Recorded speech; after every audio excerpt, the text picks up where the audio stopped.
The Thrush Who Left Home to Live Among the Starlings. A Wonder Tale.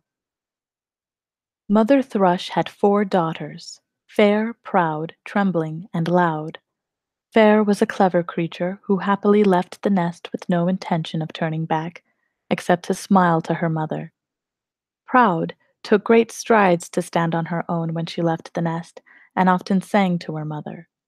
Trembling, however, could not bring herself to leave the nest even as the youngest sister Loud quite stormed from the nest, continually singing for all to hear. While her sisters had been able to just do it, to just leave the nest and start new lives of their own making, Trembling knew she could not do so without seeing where she might land. One day, Trembling heard a constellation of starlings chipper-chittering among themselves in a maidenhair tree not too far from Mother Thrush's nest. The sound of them filled Trembling with a longing to live among them in the maidenhair tree. "Have you room for a thrush?" she cried, but they answered none. "Room for a nightingale?" she tried, but they answered none. "Am I not Philomel?" she sighed, as she lighted on a branch of the maidenhair tree, where they might see her better. Being face to face with one so in need of freedom and companionship, the starlings felt they loved Trembling at once. She was most happily welcomed, and most happily lived, often singing when there was no reason. The starlings were marvelously kind and showed her how to live among them. Still, Trembling was trembling.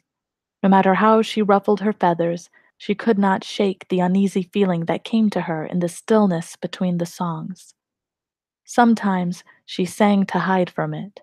Often she tried to befriend it as a part of growing up. Mostly she held quite still. In time, the stillness grew as all fires grow, by consuming whatever is in reach, however small. Her songs were the first to perish. Next, that little wisp of wind that follows each bird to help them fly.